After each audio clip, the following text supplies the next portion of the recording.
Hola, ¿qué tal? Acá estamos conectándonos como todos los miércoles a las 19. Sí, esperando que haya alguien que se conecte. Ahí está. No veo quién es. Hola. Estudio. Bueno, no me doy cuenta. A veces cuando no tienen el nombre no me doy cuenta quiénes son. Pero quien sea, bienvenido. Acá esperando. Vamos a esperar a alguien más. Hola, ¿qué haces, Eduardo? ¿Cómo te va?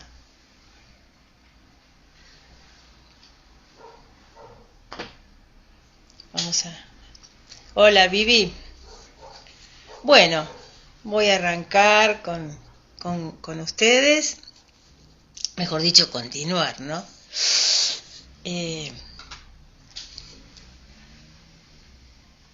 Hola, Cris. Bueno, acá estábamos con, con el pastor, con el pastor que estaba con el mercader de cristales y se iba a ir. ¿Se acuerdan que se iba a ir de ahí para comprarse sus ovejas con el dinero que había conseguido?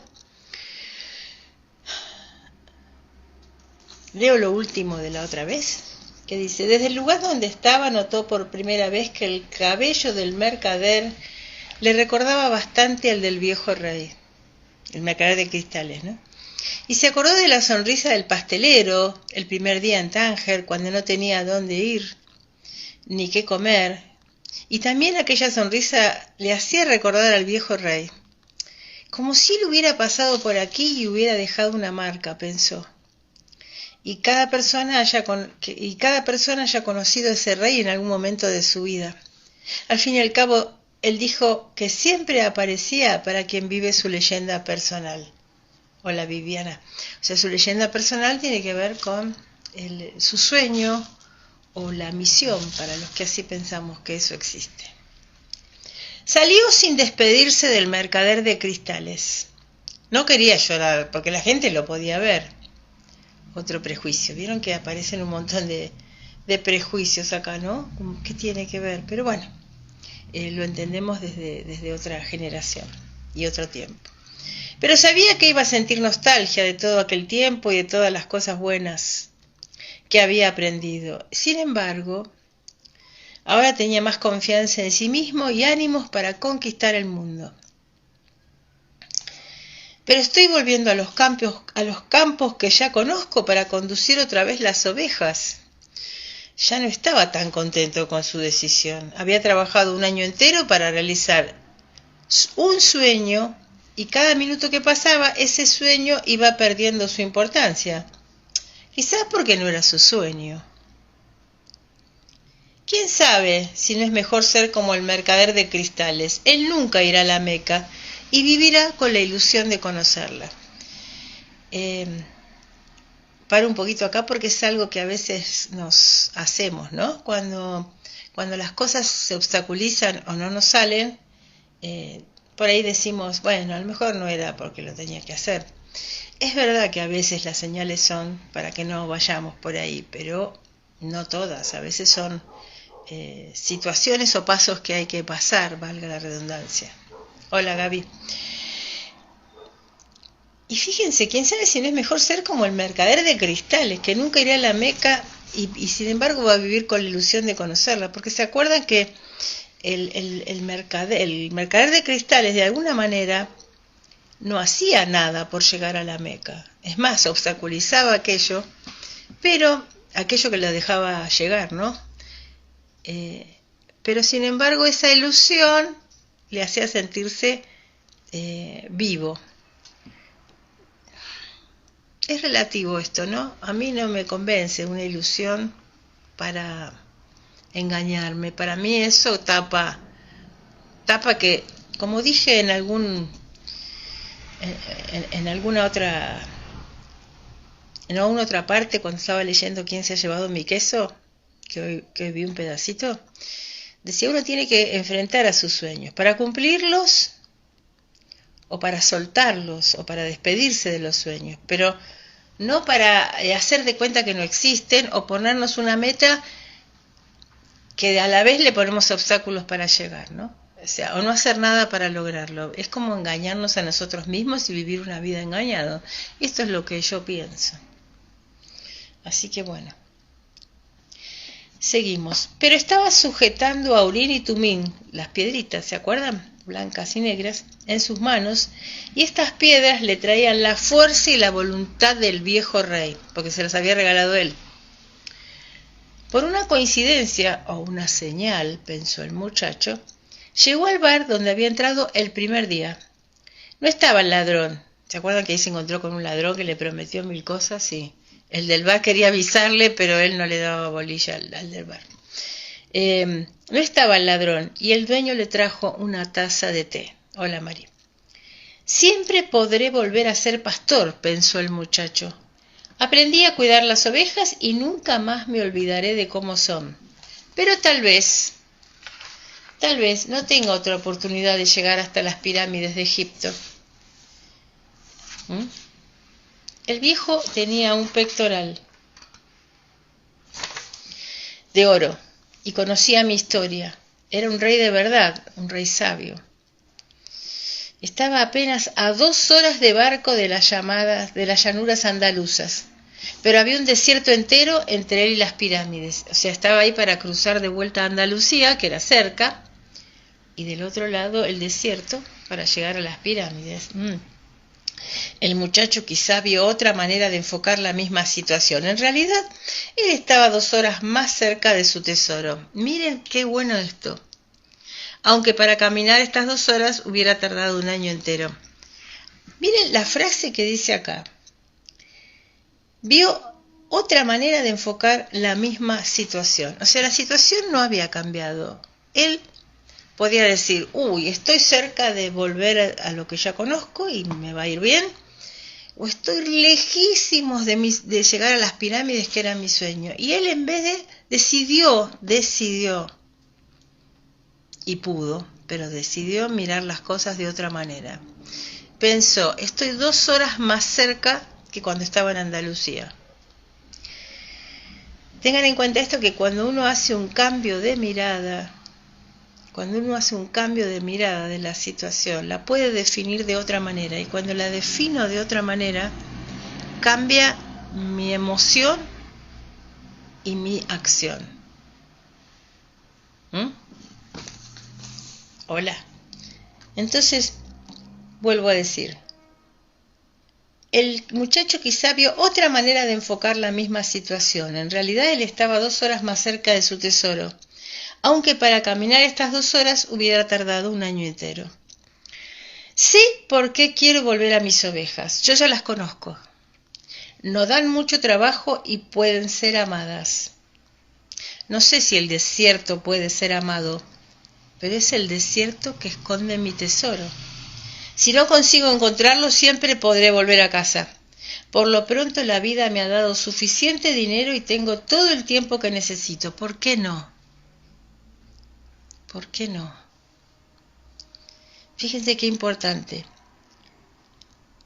Siempre iba a poder volver a lo conocido, porque digamos que a veces nos pasa cuando tenemos que arriesgar lo conocido, es una nueva mirada. Esto también es una nueva mirada. Hola, Graciela. La mirada es la misma situación, pero, o sea, lo conocido siempre va a estar ahí.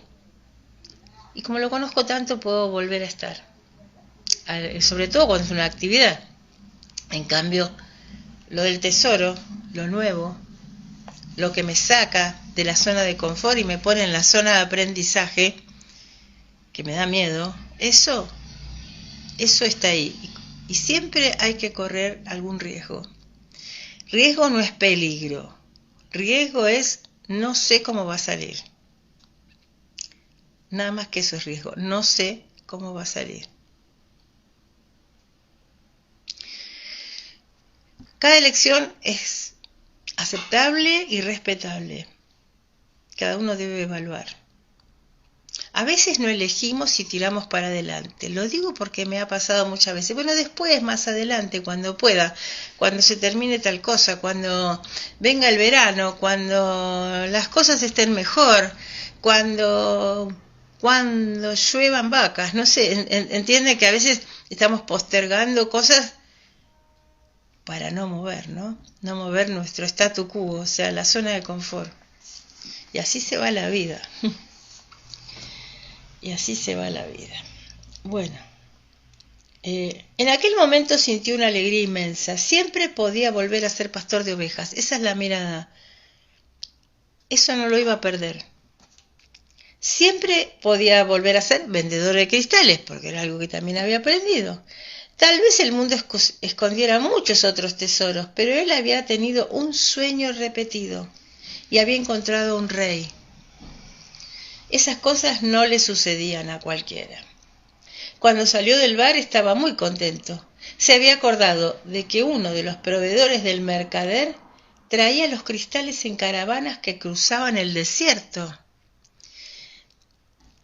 Fíjense, se dio cuenta, se acordó, o casualidad, que uno de los proveedores del mercader traía cristales en caravanas que cruzaban el desierto. ¿Ustedes piensan que durante todo el año eso no había sucedido? Claro que había sucedido, se los apuesto. Pero cuando uno no está enfocado no ve. Ver no quiere decir tener buena vista, ver quiere decir percibir. Esos mercaderes habían estado, pero él no había estado para poder verlo. ¿Se entiende? Entonces, la idea es que yo puedo ver cuando estoy preparado para ver. Mantuvo a Urín y Tumín en las manos. Gracias a aquellas dos piedras había reemprendido el camino hacia su tesoro. Siempre estoy cerca de los que viven su leyenda personal, había dicho el viejo rey. No costaba nada ir hasta el almacén y averiguar si las pirámides estaban realmente muy lejos. Otro capítulo. El inglés estaba sentado en el interior de una edificación que olía a animales, a sudor y a polvo. Aunque no se podía considerar un almacén, apenas era un corral. Toda mi vida para tener que pasar por un lugar como este, pensó, mientras hojeaba distraído una revista de química. 10 años de estudio me conducen a un corral. Supongo que eso es lo que diría el inglés, ¿no? Pero era necesario seguir adelante. Tenía que creer en las señales. Durante toda su vida sus estudios se concentraron en la búsqueda del lenguaje único hablado por el universo. Primero se había interesado por el esperanto, después por las religiones y finalmente por la alquimia. Sabía hablar esperanto. Entendía perfectamente las diversas religiones, pero aún no era alquimista. Recuerden que este libro se llama El alquimista, ¿no? Creo que ya estamos en presencia por el cual lleva el nombre el libro. Es verdad que había conseguido descifrar cosas importantes, pero sus investigaciones llegaron hasta un punto a partir del cual no podía progresar más. Había intentado en vano entrar en contacto con algún alquimista. Pero los alquimistas eran personas extrañas, que solo pensaban en sí mismas, y casi siempre rehusaban ayudar a los demás. ¿Quién sabe si no habían descubierto el secreto de la gran obra llamada piedra filosofal y por eso se encerraban en su silencio? Todas conjeturas que hacía este químico inglés. Ya había gastado parte de la fortuna que su padre le había dejado, buscando inútilmente la piedra filosofal. Recordarán que los alquimistas dicen estar buscando la piedra filosofal, que me parece que es el secreto de la eterna juventud, no recuerdo. Si alguno sabe y lo pone, le agradezco. Había consultado las mejores bibliotecas del mundo y comprado los libros más importantes y más raros sobre alquimia. En uno de ellos descubrió que muchos años atrás un famoso alquimista árabe había visitado Europa. Decían de él que tenía más de 200 años. Más de 200 años, que había descubierto la piedra filosofal y el elixir de la larga vida. Me dice que es así, Mari, sí. La piedra filosofal es la eterna juventud y la eterna vida. El inglés quedó impresionado con la historia, pero no habría pasado de ser una leyenda más si un amigo suyo, al volver de una expedición arqueológica en el desierto, no le hubiese hablado de la existencia de un árabe que tenía poderes excepcionales. Vive en el oasis de Al-Fayum. Bueno, o Al-Fayum, no sé cómo se dice. Voy a decir Al-Fayum, porque no sé árabe.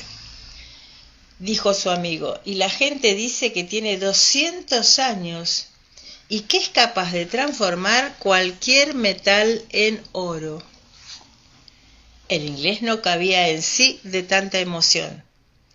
Inmediatamente canceló todos sus compromisos, juntó sus libros más importantes y ahora estaba allí, en aquel almacén parecido a un corral, mientras allá afuera una inmensa caravana se preparaba para cruzar el Sahara.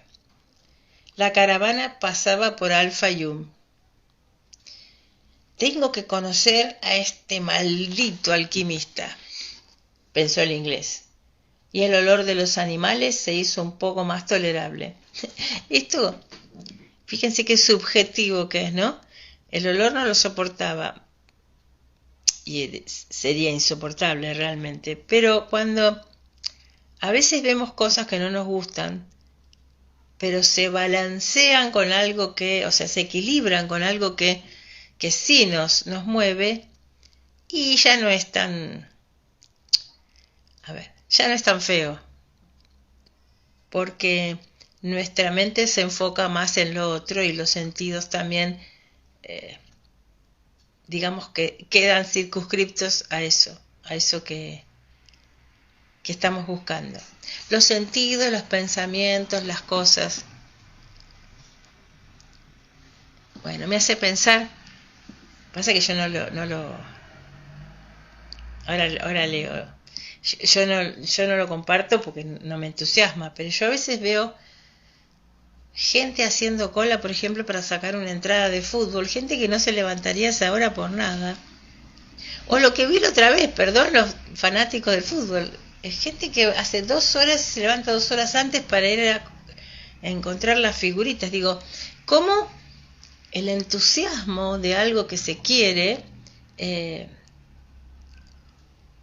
hace que uno relativice algunas cosas? Voy a leer acá lo que me puso. Sí, la leyenda de la piedra filosofal es que te permite crear el elixir de la eterna juventud. Sos vos, Sergio, recién me doy cuenta. No me doy cuenta el nombre todavía. Y convertir debe ser en oro, casi cualquier cosa. Buenísimo. Bueno, muchas gracias, Sergio. Muchas gracias. Que los alquimistas querían convertir todo en oro, sabía. Y también, pero no estaba segura lo de la piedra filosofal. Bueno. Un joven árabe, también cargado de bolsas, entró en el lugar donde estaba el inglés y lo saludó. ¿A dónde va?, preguntó el joven árabe. Al desierto, respondió el inglés, y volvió a su lectura. No quería conversar ahora. Tenía que recordar todo lo que había aprendido durante 10 años, porque el alquimista seguramente lo sometería a alguna especie de prueba, Al-Fayum. El joven árabe sacó un libro escrito en español y empezó a leer. ¡Qué suerte!, pensó el inglés. Él sabía hablar español mejor que árabe. Estamos hablando del inglés, ¿no? Él sabía hablar español mejor que árabe. Y si este muchacho fuese hasta Al-Fayum, tendría alguien con quien conversar cuando no estuviese ocupado en cosas importantes. ¿Sabe quién era este muchacho que leía en español, no? era nuestro pastor, porque desde ahora estaba hablando desde el lado del inglés. Bueno, vamos a empezar, tenemos un ratito para empezar la otra parte, el otro capítulo. Tiene gracia, pensó el muchacho mientras intentaba leer otra vez la escena del entierro con que comenzaba el libro. Hace casi 2 años que empecé a leerlo y no consigo pasar de estas páginas. Aunque no había un rey que lo interrumpiera, no conseguía concentrarse. Hola, Cele. Aún tenía dudas respecto de su decisión, pero se daba cuenta de una cosa importante. Las decisiones eran solamente el comienzo de algo. Las decisiones son solamente el comienzo de algo. Cuando alguien tomaba una decisión, estaba zambulléndose en una poderosa corriente que llevaba a la persona hasta un lugar que jamás hubiera soñado en el momento de decidirse. Sí, es como meterse en una corriente, en un río, ¿no? Que te va llevando también. Claro, no se podía concentrar porque a pesar de que había decidido ya ir al desierto, todavía que le quedaba un margen de duda, ¿no? Cuando resolví ir en busca de mi tesoro, nunca imaginé que llegaría a trabajar en una tienda de cristales, se dijo el muchacho para confirmar su razonamiento. Del mismo modo, el hecho de que me encuentre en esta caravana puede ser una decisión mía, pero el curso que tomará será siempre un misterio. Claro, uno decide y puede inclusive, vamos a una situación actual, ¿no? Hasta de trabajo, uno puede hasta hacer un plan, un camino, un proyecto con pasos, que está buenísimo, porque eso le da orden y dirección y enfoque a lo que queremos. Pero también hay que estar abierto a qué va pasando en ese camino para poder reescribirlo si fuese necesario. Bueno, la vida es así. Frente a él había un europeo que también iba leyendo. Suponemos que es el inglés, ¿no? Era antipático y lo había mirado con desprecio cuando él entró. Podían haberse hecho buenos amigos, pero el europeo había interrumpido la conversación. Hola, Tere. Evidentemente,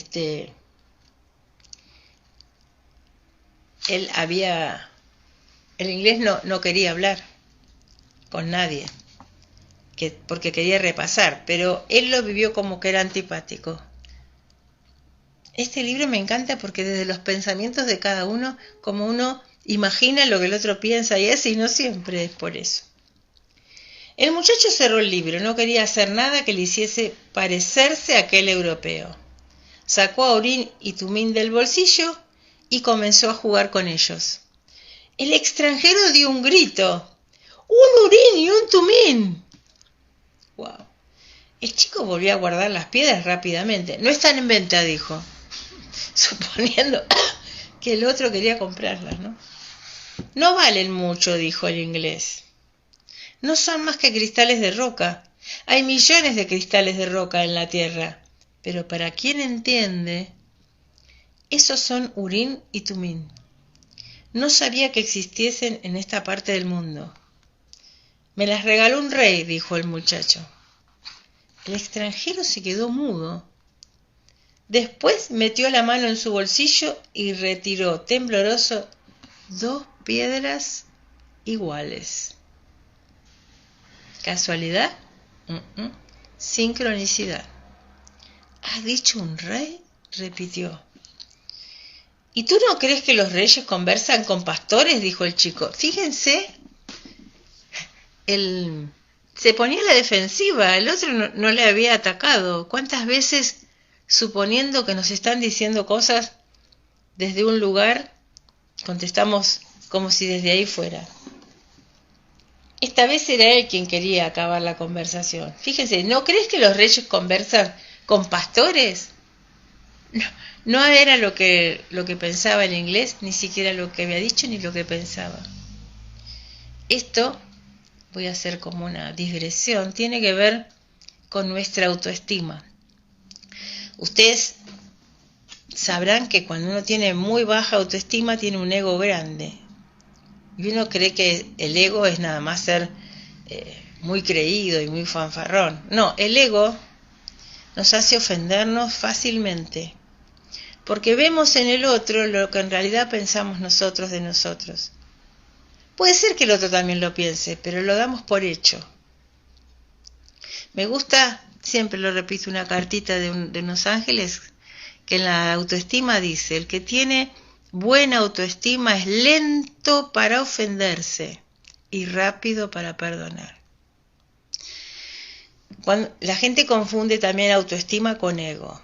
Una persona con mucho ego que se ofende, que quiere sobresalir a toda costa, que quiere estar siempre siendo reconocido, y eso es el ego, no es buena autoestima. La persona con buena autoestima puede hablar bien de sí mismo, puede sentirse orgulloso de sí mismo, pero no necesita demostrarlo permanentemente, ni siquiera, o sea, cuanto mejor autoestima tenemos, menos necesitamos de la aprobación de la afuera.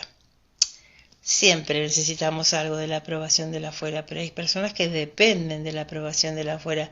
Y si no me aprueban, me siento criticado, menos. O sea, acá el pastor evidentemente no estaba satisfecho de sí mismo, porque ya vi varias veces que se ofendía por cosas que no lo estaban ofendiendo. Bueno, me sirvió para hablar de esto también. Ustedes saben que a mí me dispara algún tema y voy por ahí. ¿Y tú no crees que los reyes conversen con pastores?, dijo el chico. Esta vez era él quien quería acabar la conversación. Al contrario, dijo el inglés. Los pastores fueron los primeros en reconocer a un rey que el resto del mundo rehusó reconocer. ¿Se imaginan de quién habla, no? Por eso es muy probable que los reyes conversen con los pastores. Está en la Biblia, continuó el inglés, temiendo que el muchacho no le comprendiera. El mismo libro que me enseñó a hacer este Urim y este Tumim. Estas piedras eran la única forma de adivinación permitida por Dios. Los sacerdotes las llevaban en un pectoral de oro, como el rey, ¿no? Como el rey. Falta poco para este capítulo, pero lo voy a dejar acá porque ya estamos un poquito sobre la hora y porque me parece muchísimas cosas riquísimas que dice este capítulo. Dejar los prejuicios, cultivar nuestra autoestima, que no es ego, al contrario, las personas con mucho ego son de baja autoestima. No ser tan reactivos, ante lo diferente no saltar. Y sobre todo, lo más importante de este capítulo es correr el riesgo para cumplir nuestros sueños, si fuera posible. Bueno, me quedo pensando yo también. Como siempre, si alguno de ustedes quiere poner algo, tenemos un par de minutos, o escribir algo.